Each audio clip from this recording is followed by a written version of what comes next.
میری شادی جہاں ہوئی تھی وہاں میری 2 سالیاں اور تھیں جنہیں میں نے آج ہی پہلی بار دیکھا تھا، کیونکہ رشتہ آنن فانن ہوا تھا۔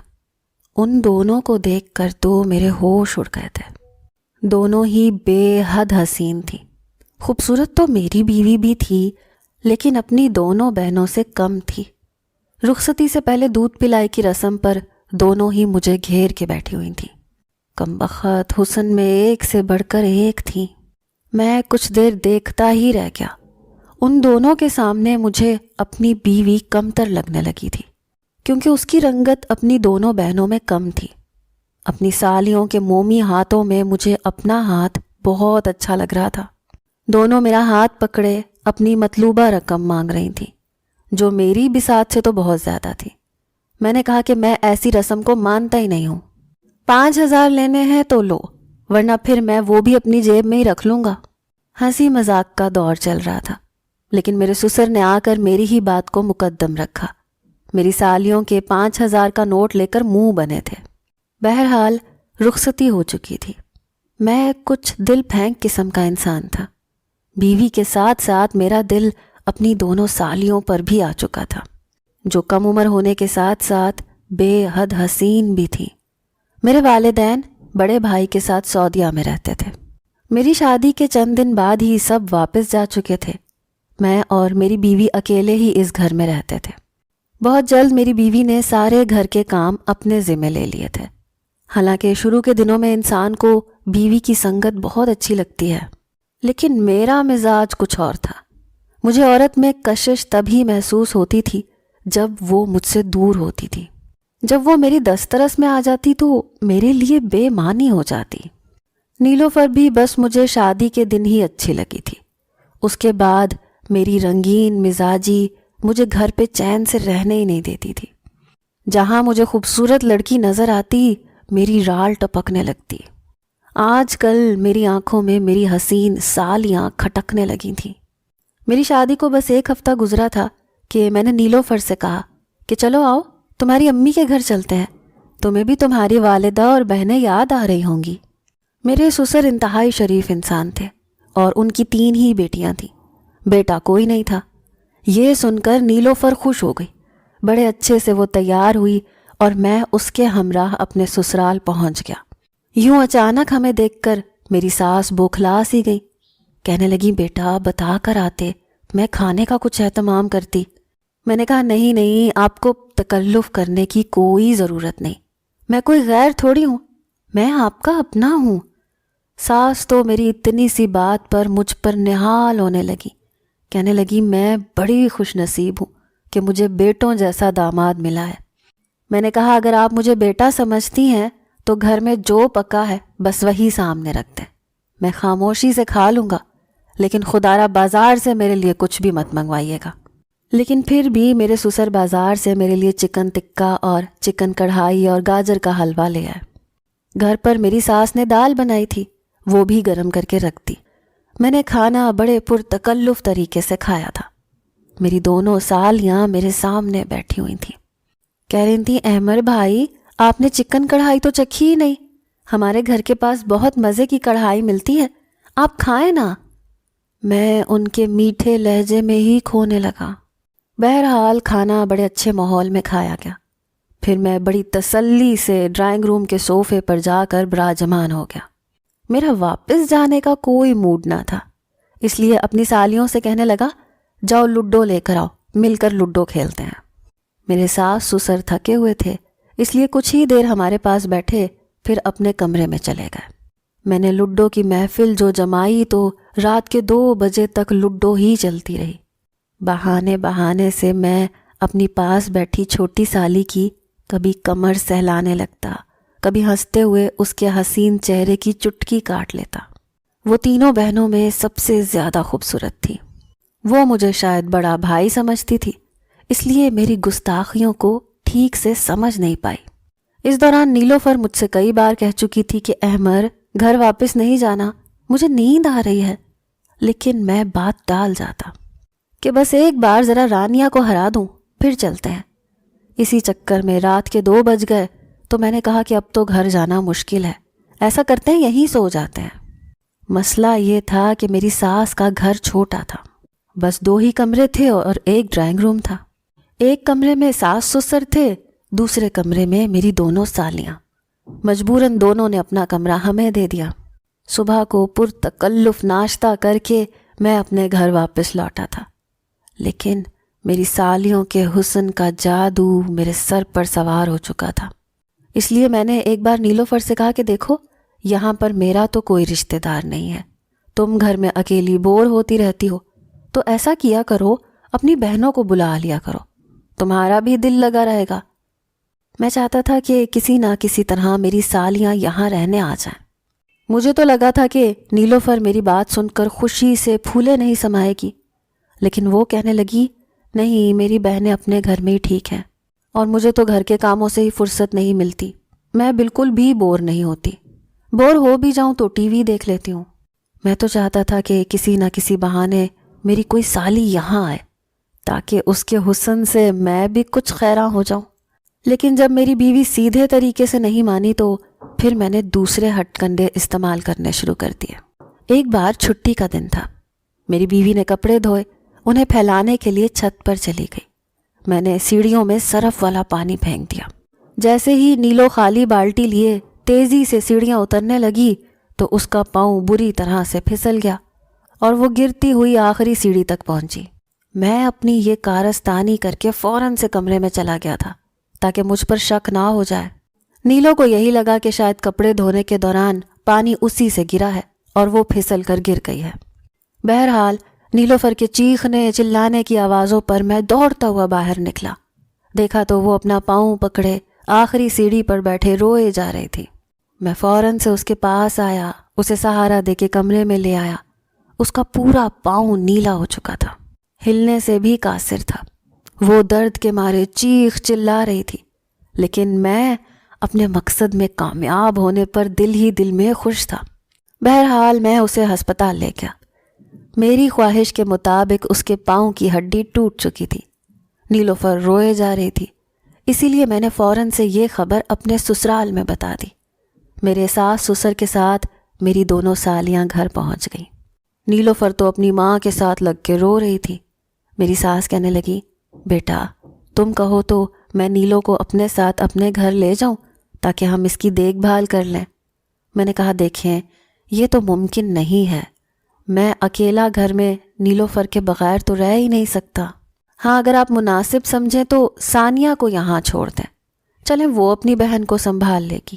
ثانیہ میری بیوی کی چھوٹی بہن تھی، نیلوفر سے بس 2 سال ہی چھوٹی تھی، لیکن دیکھنے میں نیلوفر سے زیادہ حسین تھی۔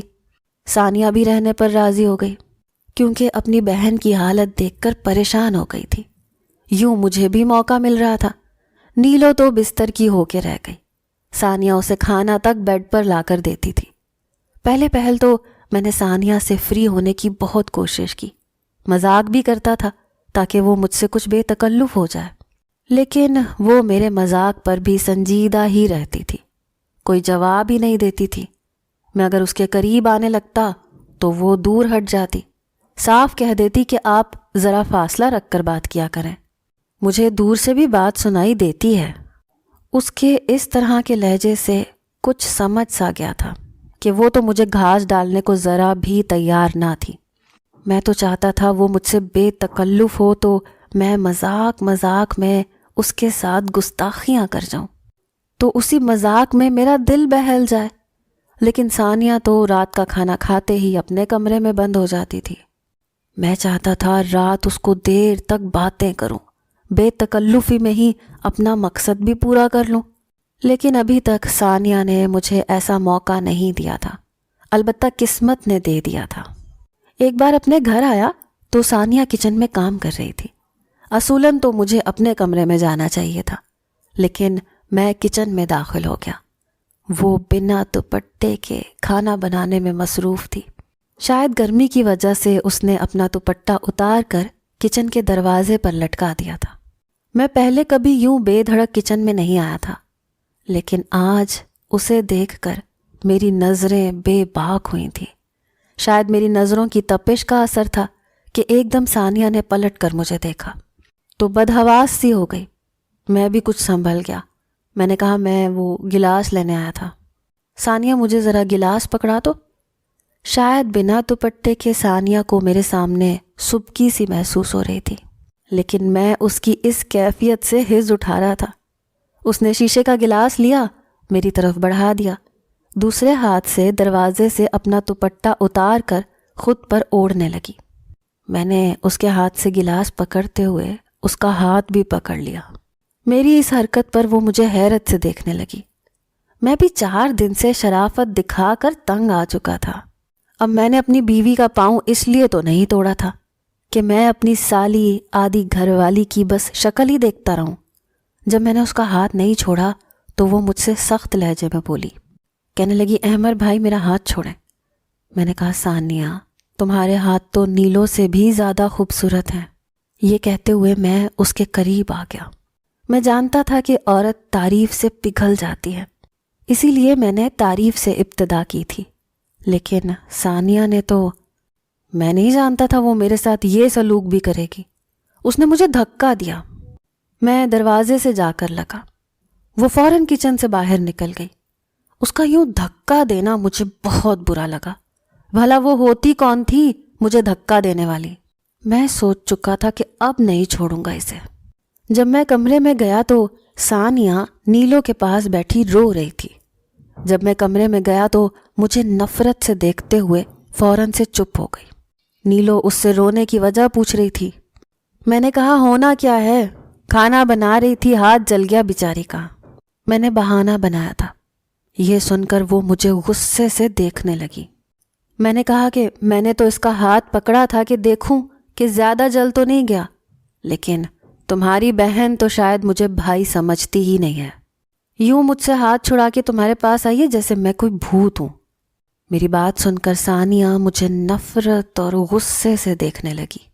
نیلوفر ثانیہ سے کہنے لگی کہ احمر تمہارے بڑے بھائی جیسا ہے، اگر تمہارا ہاتھ پکڑ کے دیکھ رہا تھا کہ کتنا جلا ہے تو اس میں کوئی بری بات تو نہیں تھی، لاؤ دکھاؤ۔ لیکن ثانیہ یہ کہہ کر کمرے سے نکل گئی کہ وہ کل واپس چلی جائے گی۔ میں نیلو کے سامنے جا کر بیٹھ گیا۔ میں نے کہا لگتا ہے تمہاری بہن یہاں تمہارا خیال رکھنا نہیں چاہتی، واپس جانے کے بہانے ڈھونڈ رہی ہے۔ مجھے نہیں پتا تھا وہ مجھے اپنا بڑا بھائی ہی نہیں سمجھتی۔ اگر تمہارا پیر ٹھیک ہوتا تو میں کبھی بھی تمہاری بہن کے اس طرح کے رویے پر اسے اپنے گھر نہ رکھتا، لیکن میری مجبوری ہے، فی الحال میں کوئی ملازمہ نہیں رکھ سکتا، اور تمہارے پاؤں کا یہ حال ہے، تم بغیر سہارے کے چل پھر نہیں سکتی، اس لیے سمجھاؤ اپنی بہن کو۔ کہنے لگی آپ فکر نہ کریں، میں ثانیہ سے بات کروں گی۔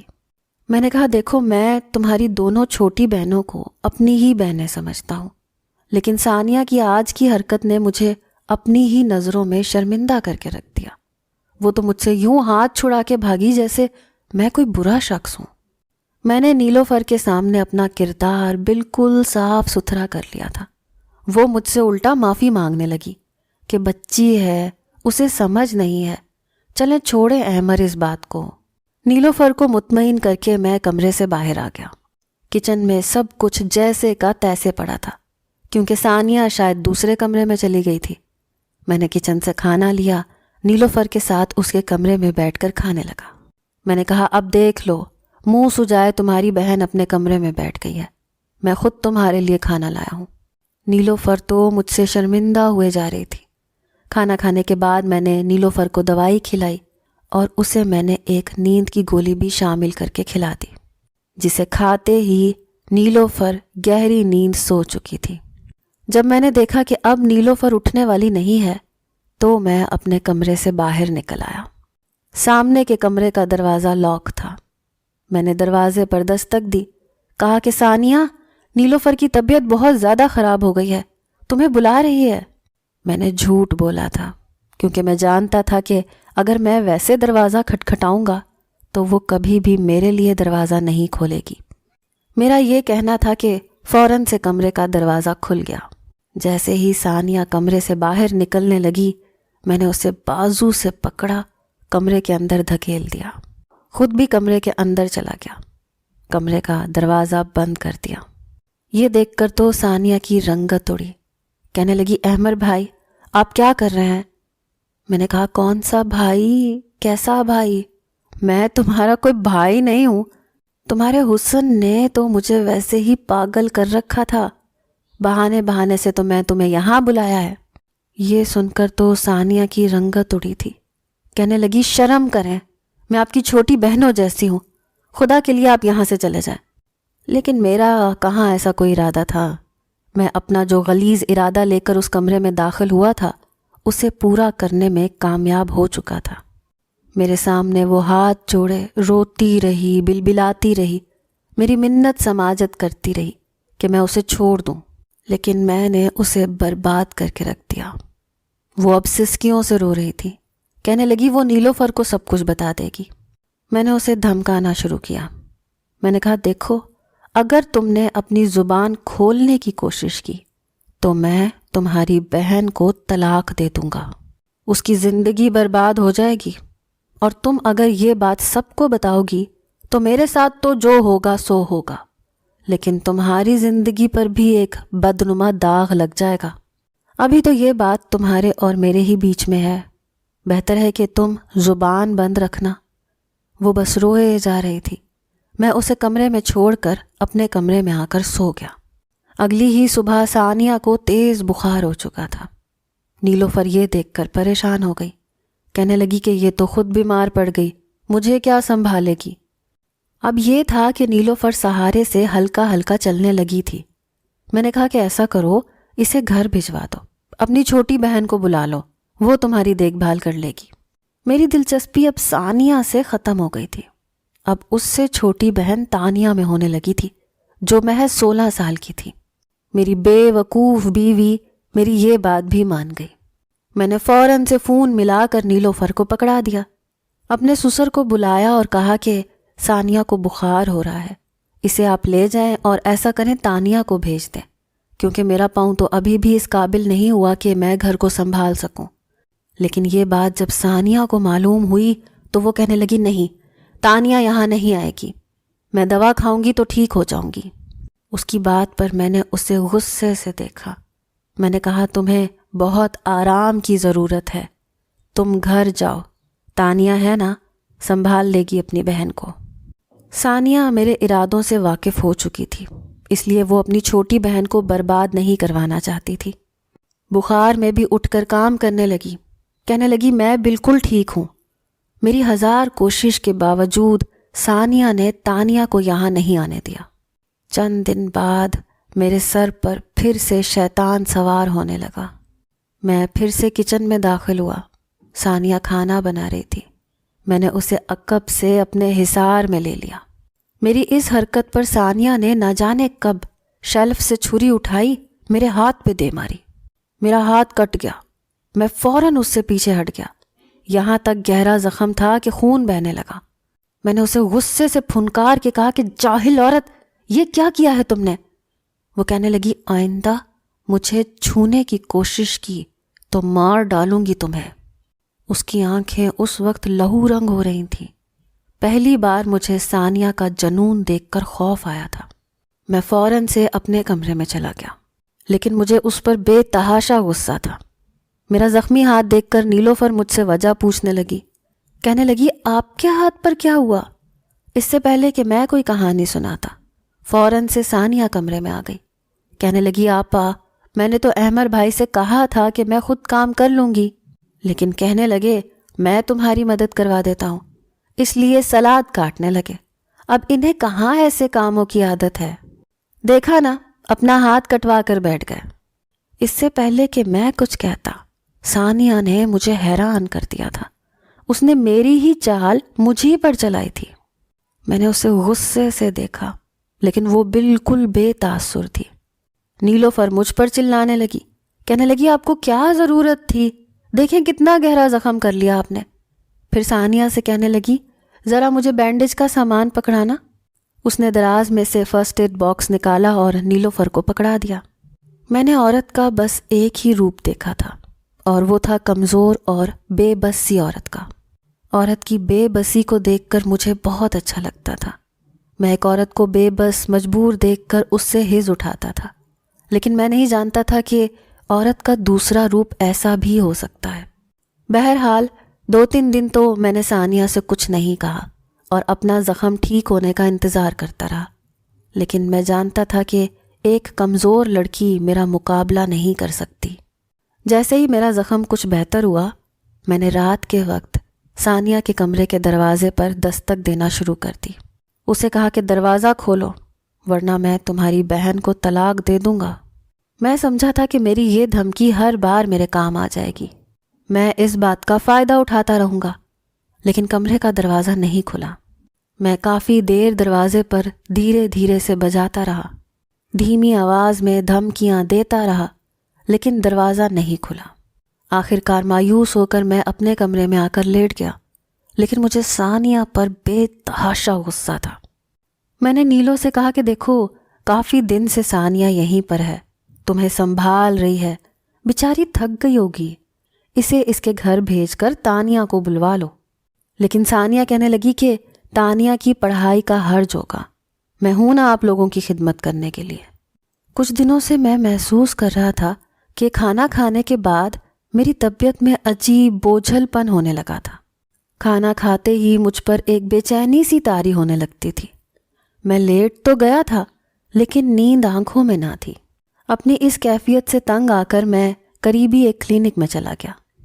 ڈاکٹر نے مجھے دوائیاں لکھ کر دیں۔ میں جب وہ دوائیاں کھاتا تو گہری نیند سو جاتا، لیکن اس کے بعد میں نے یہ بات محسوس کی کہ میری صحت گرنے لگی تھی۔ مجھے اپنے اندر کمزوری سی محسوس ہونے لگی تھی۔ میں ذرا سا چلتا تو میرا سانس پھولنے لگتا، میرے ہاتھ پاؤں سن ہونے لگتے۔ میں نے جب باقاعدہ ڈاکٹر سے علاج کروایا تو معلوم ہوا کہ مجھے سلو پوائزن دیا جا رہا ہے۔ یہ جان کر میں ثانیہ پر بھڑک اٹھا، لیکن وہ ہنس کر کہنے لگی، تم جیسے لوگوں کا مر جانا ہی بہتر ہے۔ میں اس وقت ہاسپٹل میں ہوں اور زہر میرے پورے وجود میں پھیل چکا ہے۔